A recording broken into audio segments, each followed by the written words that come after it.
अच्छा, अगर हमारे पास ऐसे हो कि ये जो हमारे पास मल्टीप्लिकेटिव आइडेंटिटी है इसको हम ऐड करें, ऐड करते जाएं, तो कुछ कहीं पे इस तरह से हो जाए कि कुछ टाइम्स हम इसको ऐड करते हैं तो हमारे पास जो आंसर है वो एडिटिव आइडेंटिटी आ जाए, ज़ीरो आ जाए, मीन्स एडिटिव आइडेंटिटी आ जाए। तो देन ये जो जितने टाइम्स हमने इसको ऐड किया है, लेट्स से इसको हम कहते हैं यहाँ पे n टाइम्स, तो इस n को फिर हम कहते हैं कि एक करेक्टरिस्टिक है इस रिंग R का। मीन्स करेक्टरिस्टिक ऑफ रिंग क्या हो गया हमारे पास, स्मॉलेस्ट जो है वो पॉजिटिव नंबर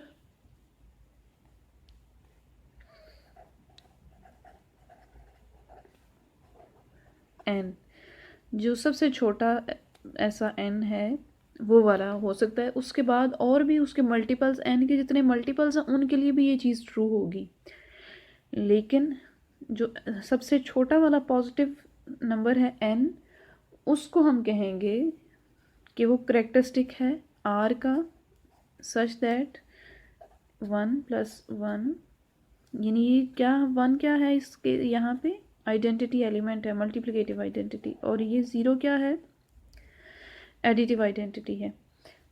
इस तरह से हम लिख सकें, ये हो गई इसकी प्रॉपर डेफिनेशन। इसको आप लिख सकते हैं, ये हो गया हमारे पास n टाइम्स। और ऐसा अगर n एग्जिस्ट ना करता हो,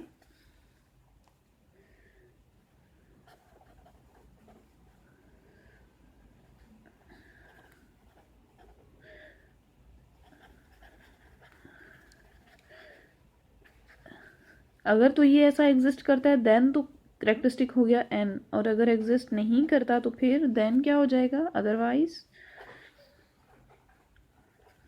अदरवाइज करेक्टरिस्टिक क्या होगा, 0।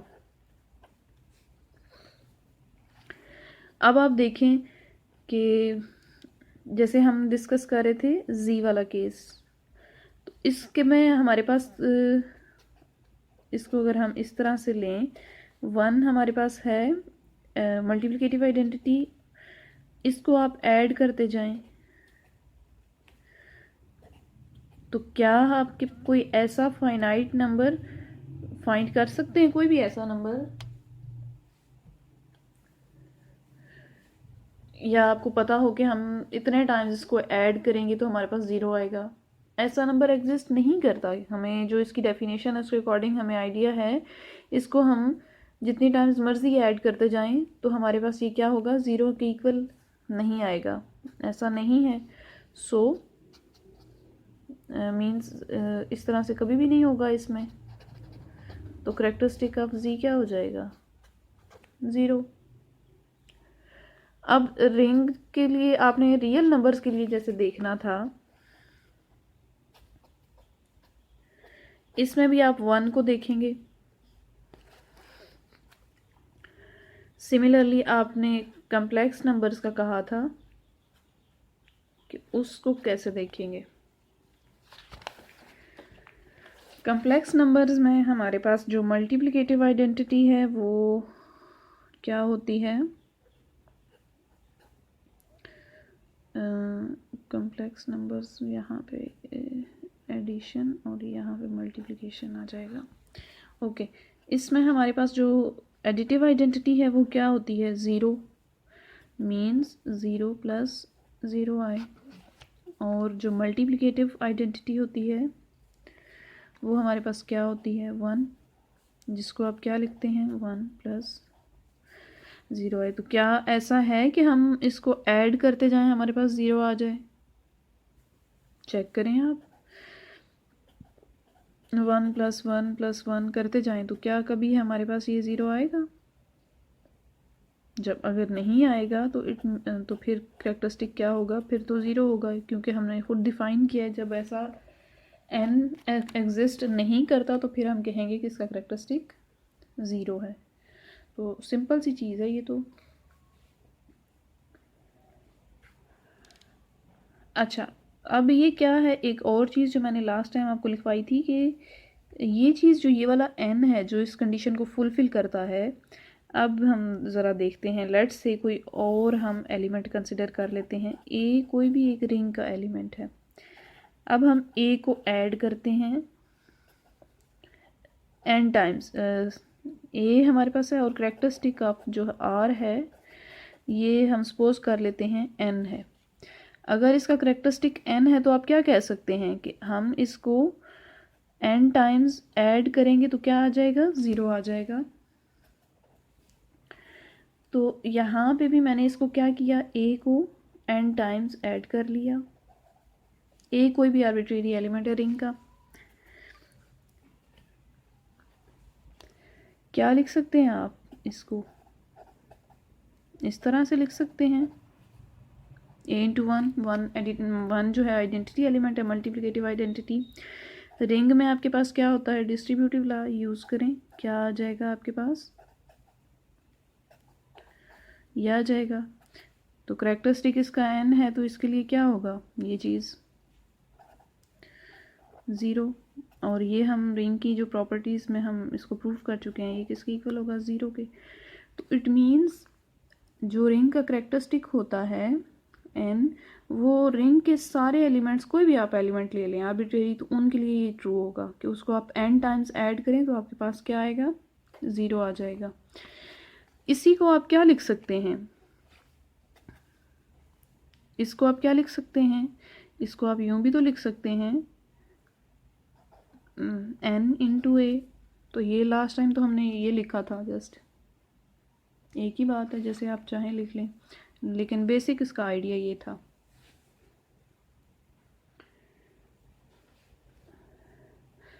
अच्छा, इसके बाद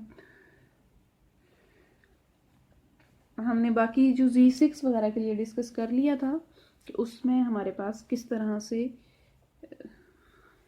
दोबारा थोड़ा सा मैं एक्सप्लेन कर देती हूँ। वैसे आप खुद करें, इतनी डिटेल से चीज़ें करवाने लगूंगी तो हमारा सिलेबस कवर नहीं होगा। जैसे Z6 का आपने कहा था, Z3 ले लेते हैं, छोटा वाला। यहाँ पे हमारे पास क्या है, ये वाला एक एलिमेंट जो, और एक ये वाला भी एलिमेंट है। यहाँ पे ये एलिमेंट बिहेव करता है एडिटिव आइडेंटिटी और ये वाला एलिमेंट मल्टीप्लिकेटिव आइडेंटिटी। अब इसको ऐड करें अगर इन क्लासेस को, क्या आ जाएगा हमारे पास, इसको ऐड करके जो इसकी डेफिनेशन है वो यूज़ करते हुए, तो ये यहाँ पे जो 3 की क्लास है इसका रिप्रेजेंटेटिव क्या है, ये 0। देखिए हमने इसको इतने टाइम्स ऐड किया तो ये हमारे पास क्या आ गया। इसको आप यूं भी तो लिख सकते हैं, 3 इंटू 1, ये भी तो लिख सकते हैं। ये आपके पास क्या आएगा, और ये क्या है, 0, एक ही चीज़ है। तो यहाँ से हमने क्या कहा था कि इसका करेक्टरिस्टिक क्या होगा इस केस में, इक्वल्स टू 3। ये चीज़ डिस्कस की थी हमने। इसका उसके साथ कोई लिंक नहीं है, जी के साथ आप कि हमने इसका लेके तो इसका चेक किया था, नहीं। ये देखें यहाँ पे हमने इसको सेपरेटली डिस्कस किया और यहाँ पे हमने इसको सेपरेटली, ये सेपरेट रिंग है, इसका स्ट्रक्चर ही और है। यहाँ पे एलिमेंट्स और टाइप के हैं, क्लासेस हैं, यहाँ पे और तरह के एलिमेंट्स हैं। तो ये हमने इसको अलग से डिस्कस कर लिया और उसको हमने अलग डिस्कस किया था। तो इस तरह से आप फाइंड कर सकते हैं। नेक्स्ट है हमारे पास, देन हमने डिस्कस किया था निलपोटेंट एलिमेंट के लिए। मींस इसके बाद हमने क्या देखा कि अगर ऐसा हो कोई एलिमेंट, ए से ही मैं डिनोट कर लेती हूँ, लेट्स से ए को आप मल्टीप्लाई करें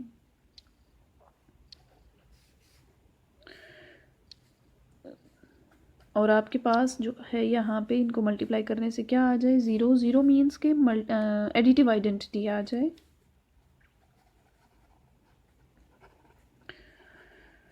तो देन जितने टाइम्स हमने इसको यहाँ पे मल्टीप्लाई किया है से m टाइम्स, यानी हमने इसको m टाइम्स मल्टीप्लाई किया है। मल्टीप्लाई से मेरा मुराद यहाँ पे यूजुअल मल्टीप्लिकेशन नहीं है, बल्कि जो भी मल्टीप्लिकेशन का ऑपरेशन यूज़ हो रहा है, जैसे मैट्रिक्सेस हैं तो उसमें मैट्रिसेस वाली मल्टीप्लिकेशन होगी। कोई और हमारे पास रिंग है जैसे कम्प्लेक्स नंबर्स का है तो उसमें जो डिफाइंड होती है मल्टीप्लिकेशन जिस तरह से वो वाली यूज़ हो जाएगी। तो ये वो हमने लिखा कि उन एलिमेंट्स को हमने ऑपरेट करना है जो हमारे पास सेकेंड ऑपरेटर है वो यूज़ करते हुए। m टाइम्स अगर हम इसको लिखें इस तरह तो ये हमारे पास अगर आ जाए ज़ीरो यानी एडिटिव आइडेंटिटी, देन हम क्या कहते हैं कि a जो एलिमेंट है ये वाला जो हमने रिंग में से कंसिडर किया,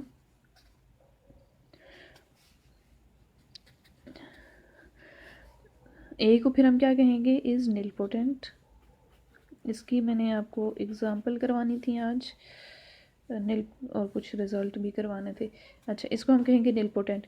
अच्छा, ये जो हमने लिखी है रिप्रेजेंटेशन ये वाली मीन्स ए और times a equals to zero, इसको हम इस तरह से भी रिप्रेजेंट करते हैं। कैसे इसको हम रिप्रेजेंट करते हैं, अगर ये m टाइम्स है तो हम ये लिखने की बजाय m टाइम्स तो हम इस तरह लिख देते हैं यूजली। इसका मीनिंग पावर नहीं होता, एक्चुअली हमने मल्टीप्लाई ही यानी वो जो ऑपरेशन है हमारे पास वो ही करना होता है और उसको हम यूँ लिखते हैं। अच्छा, यहाँ अब नेक्स्ट इसकी एग्जांपल एक देख लेते हैं। जैसे कंसिडर कर लेते हैं, लेट्स से Z9 कंसिडर कर लेते हैं। इसमें आप देखें जो ये वाला एलिमेंट है क्लास ऑफ 3 ये कहाँ से है, ये Z9 में है। इसको आप अगर देखें हमने मल्टीप्लाई किया तो क्या आएगा हमारे पास ये वाली क्लास, लेकिन इस क्लास का रिप्रेजेंटेटिव यहाँ पे कौन सा है जिसको हम ज़ीरो से रिप्रेजेंट करते हैं।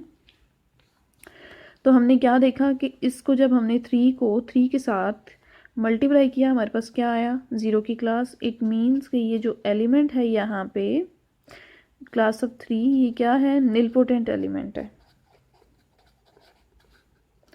निलपोटेंट है। इसी तरह मैट्रिसेस में भी एग्जिस्ट करते हैं और भी डिफरेंट रिंग्स में आप फाइंड आउट कर सकते हैं।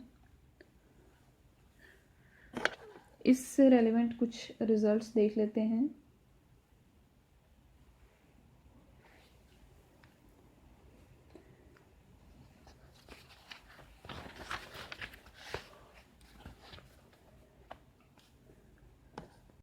अच्छा, हम अब डिस्कस कर लेते हैं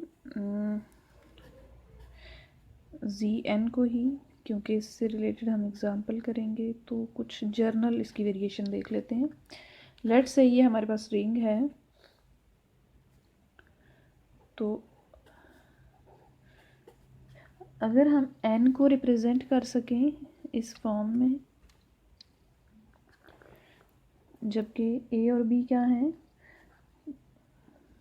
कोई ये n यहाँ पे जो जर्नल ये वाला n है, ये जो एलिमेंट है ना, ओके, इस n को, और यहाँ पे a और b क्या है ये इंटीजर्स हैं और k भी इंटीजर है। तो n को अगर हम इस तरह से रिप्रेजेंट कर सकें देन यही जो हमने यहाँ पे a और b यूज़ किए हैं ये वाले, इनकी जो क्लास होगी, क्योंकि यहाँ पे जो एलिमेंट्स हैं किस टाइप के हैं इस तरह की क्लासेस हैं, तो ये जो क्लास होगी ये हमारे पास क्या होगा निलपोटेंट एलिमेंट होगा।